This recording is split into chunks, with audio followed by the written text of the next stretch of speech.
جمعے کی سنتیں مؤکدہ ہیں یا غیر مؤکدہ ہیں۔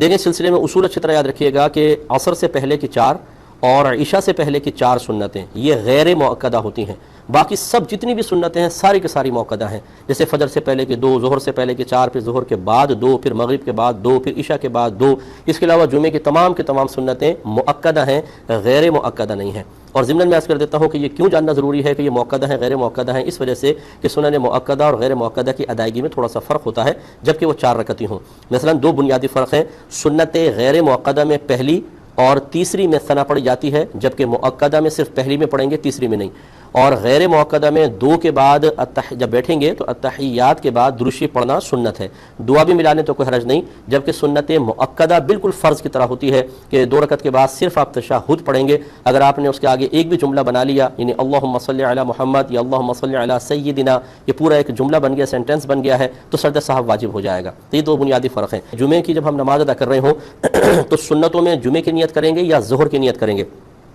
دیکھیں یہ بھی ایک عوامی غلطی ہے کہ جب آپ جمعہ پڑھ رہے ہوتے ہیں تو ساری رکعتیں جمعے کی ہیں، اب ظہر کا یہاں کوئی تعلق نہیں ہے، لہٰذا پہلے کی 4، پھر جمعے کی 2 فرض، پھر 4 سنت، پھر 2 سنت، 2 نفل، سب میں آپ کو جمعے کی نیت کرنی ہے، ظہر کی نیت نہیں کرنی ہے۔